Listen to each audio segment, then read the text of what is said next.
Hey gang, John here at Keys to Fun with our latest lesson. Today we're going to be talking about organ sounds. Organ sounds you can utilize on both the Yamaha Clavinovas as well as the Lowrys. I'd be remiss if I didn't do organ sounds because Lowrys are organs. And so we've done about, maybe 20-25 of these lessons and really haven't touched upon organ sounds and actually how they work. What sounds sound a certain way, why they sound a certain way. Again, these lessons are not for professional musicians per se. I like to say that these are for your amateurs because our amateurs are what are going to keep us going. You know, it's not the pros. The pros are the pros, and there are going to be people that will become pros, but they are really few and far between. So when we do these lessons, I'm doing them for you, and who I say you is the person sitting at the computer or looking on their phone, their tablet maybe, that is just getting into the hobby of playing. You may use one or two fingers in each hand. You may be learning some buttons on a new instrument that you have. You're not looking to go to Juilliard or anything like that.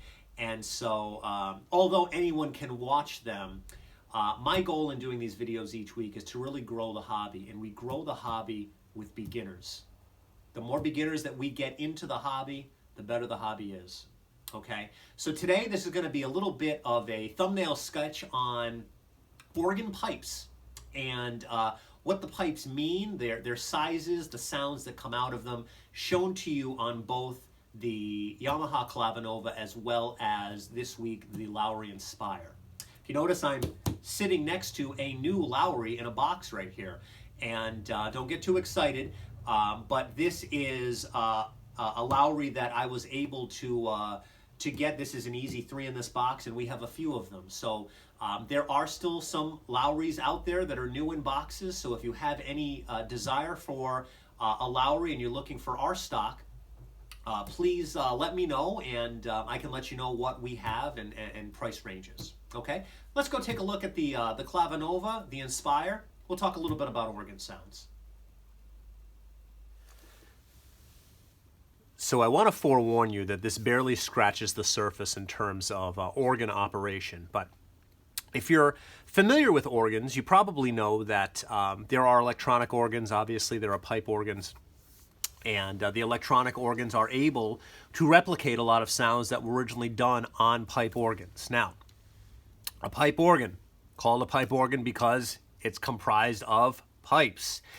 And the rule of thumb is that the taller the pipes are all classified by basic height and diameter.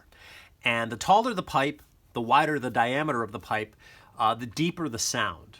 And as you look at organ pipes, they're classified. You might see one that says 2 foot or 4 foot, 8 foot, 16.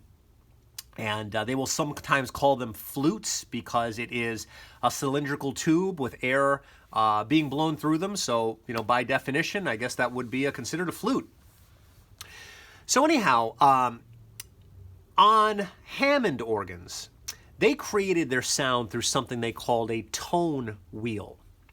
And since there have been instruments that have come out in their ability to replicate that sound electronically, and they call them, funny enough, clone wheels.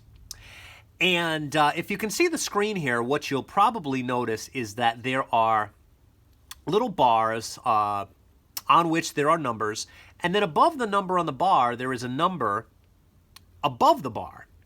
And the numbers correspond everything from 16, there's a little hash next to it, which is 16 feet to 5 1/3 to 8 feet to 2 feet, all the way down to 1. And you can manipulate these bars up and down. Now, as you move them up and down, what happens is the sound that comes out of that bar increases or decreases in its intensity. So right now, you notice I have nothing coming out of the keys because I have no bars selected. But as I choose a bar, watch what happens. I'm going to start with the 16. See how the volume goes up? Now I'm going to go over to the 8. Now the 8 is half of the 16, and what you might have noticed is that I'm hearing a tone which is an octave higher, coming out of the same key. If you've guessed the 4 is the same, you're right. If you guessed the 2 is the same, And then finally, the really shrill 1. Now, organ pipes, historically, you can play multiple pipes at the same time. Well, that's the same idea with these that we call drawbars. What's really interesting about these is they give you the opportunity to manipulate how loud each one is. It's one of the great advantages to a drawbar. So you can say, I'd like a 16. I don't want it to be too loud. I'd like the 8 to be a little bit louder than that. The 4, slight. A nice loud 2. And a little bit of a 1.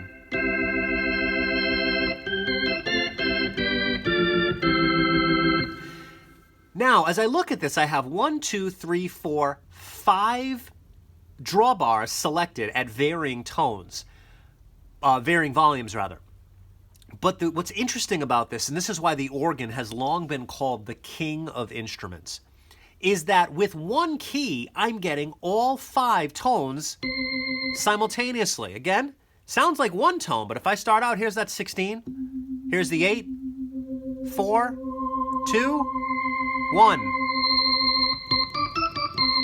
5 tones with one finger. What happens if I play 3 notes here? Or 4 notes? Figure I have 5 tones coming out of those 4 notes. I'm hearing 20 different tones playing simultaneously. There's really no instrument in the world that can do that with one player using one hand. I don't have 20 fingers, obviously. There's your king of instruments right there. Now you have this option that says vibrato. You can see right now that the vibrato is off. If I turn that on, let me know if you hear any difference. Now with that particular tone, maybe not so much. I have a lot chosen here. Rotary. Rotary is talking about the spinning speaker, which sometimes you'll see put directly next to an organ. Oftentimes people joke that it's the same size and weight as the organ that it's attached to. And that spinning speaker, we call the most famous version of this, the Leslie speaker, is what creates that motion in the sound. So if I turn that speaker off here, you can hear that movement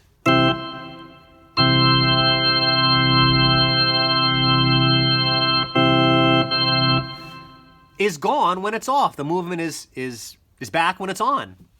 Now I can choose slow and fast. Now what happened is this speaker spun within its casing, and it reminded me often like the oscillating fan that maybe you were a kid and you joked around by speaking through the fan, and you noticed that, I don't know if you'll be able to pick this up via this recording, but I'm going to be running my hand across my face as I speak here, right in front of it. And maybe you can hear how as I'm speaking, my voice is changing a little bit. You can still make out the words that I'm saying, but you're hearing a little bit of movement in my voice. It's kind of oscillating up and down, just like that fan would have changed my voice in a much faster way. I can only move my hand so fast. Now, when I take my hand away, I sound like I did before, okay? Now, you can set these up to sound like certain things. You can preset them. So if I reach up and hit a number, gosh, did you see that change there? Okay, I can change dramatically just by choosing a preset, a setting. And what a difference in the sound it makes using the same tones all the while. Okay, these numbers again equate to the different heights of the pipes that they would have naturally come out of, and the taller the pipe, as we said, the deeper the tone. The longer the drawbar is pulled out, or the further the drawbar is pulled out on an instrument that isn't digitized like this is, the louder that it gets. And you can get some great jazz organ combination sounds when you're using tones like this. I'll give you a little example here of...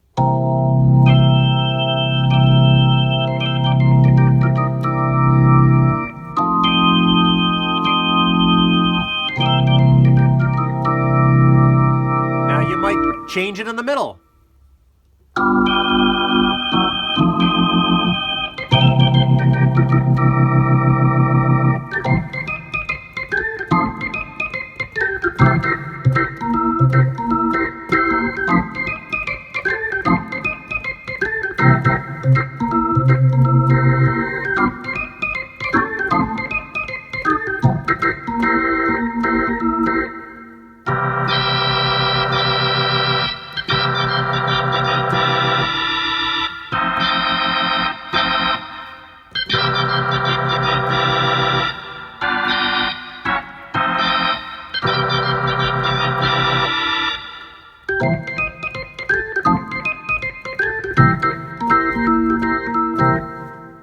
So as you can see there, as I played a little demonstration for you, I made some changes throughout, and that's one of the beautiful things about drawbars is that if you have them in your screen or you have them on an actual panel, as you're playing, you can reach up and manipulate which drawbar is on, and not only which one is on, the volume of it, the intensity of it.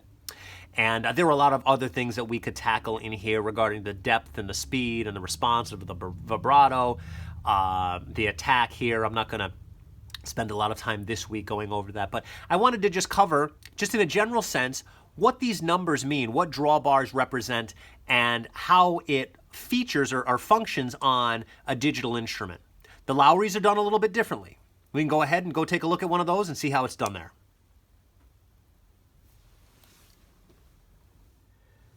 Now this is the Lowry Inspire.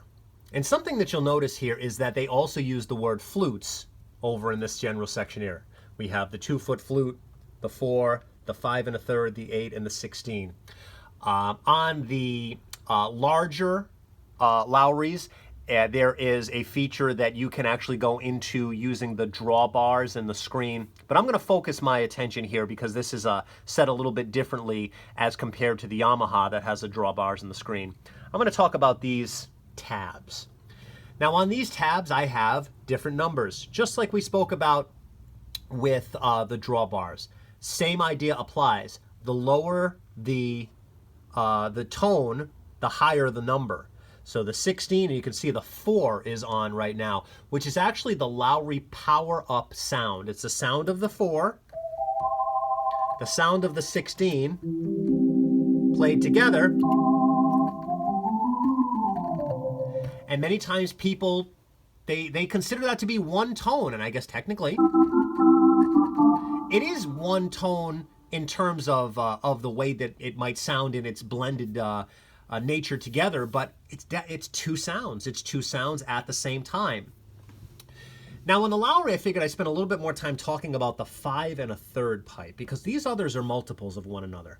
And the idea behind the multiples is that each one is an octave different. So if I play the C here with the 16, then I turn it off, I play the 8, then the 4, the 2. I can notice that I'm increasing the pitch by half, or I'm doubling it. I'm making it twice as high with each flute that I choose. Now how about this 5 1/3? This is an interesting one. The 5 1/3 flute, and anything that's not a multiple, is not a flute that you would ever use by itself. And I guess maybe I should preface that with, you wouldn't use it by itself if you were playing chords and also not using a flute like that, because what that 5 1/3 flute does, in that it's not a multiple of either 4 or 8, it gives you a tone which is somewhat in the middle. And let's see if we can explore that here. So if I play a C here, I hear a C. If I play a C here, I hear a C. How about this 5 1/3? Ooh, now what tone is that? Well, if I put the 8 on and I start counting up, I'm getting the tone of the G when I play a C. Now, why would they have me do that? Well, again, not something that I would necessarily do on its own, but it is a flute or a pipe that would be used in conjunction with some of the other multiples, the 16, the 8, the 4, the 2. And when you add that in there, it adds a little bit what I describe as a bite.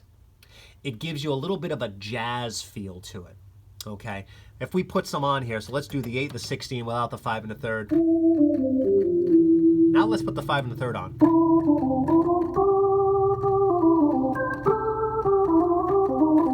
So can you hear that little, again, I wish I had another way of describing it off the top of my head, but I've always used that word bite. It's got a little bite to it. Here it is without, here it is with.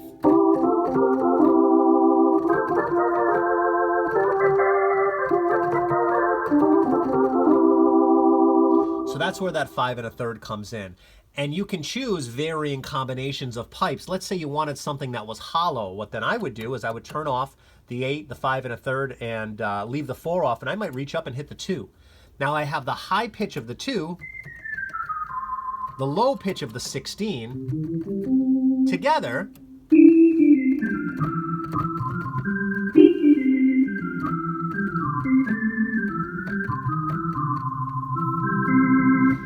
Now, I also have something called vibrato tremolo. Vibratrem is what they call it on a Lowry. That is that moving motion that we were talking about with that Leslie speaker before. And now if I turn that off, this organ sounds very flat. When I turn it back on, you can hear it rev up almost in a mechanical way. It's all digitized now. And then I have a slow back and forth as well, which basically the waves are much greater. There are bigger dips, and whereas with the fast, they're much smaller wavelengths there. And again, you have, to your heart's content, the ability to really change these tones. One of the great things about the Vibratrem is if you only had one Vibratrem fast, it doubles all of the organ sounds that you have the opportunity of using, because you can use them with or without the Vibratrem. So you think of all of the combinations of tones and what you could make with or without the Vibratrem doubles them. And it really gives you a nice effect. Let's say I were to turn on the pipes for the pipe organ. And right now, I'm going to turn the Vibratrem off. That would lead me to think of a church organ.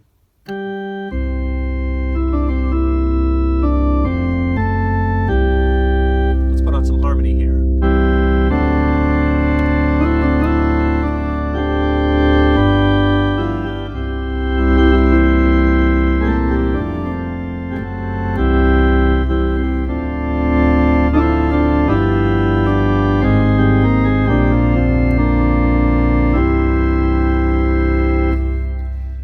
Now, by simply turning that Vibratrem on, listen to what happens to that organ. Here's what the organ sounded like without it. Again, very church-like.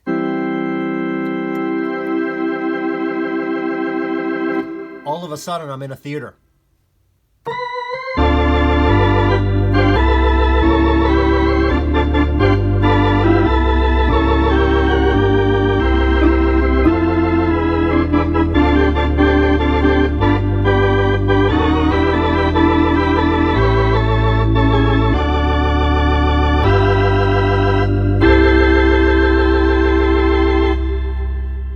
And those are your organ sound options, just a few of them on here at the Lowry Inspire.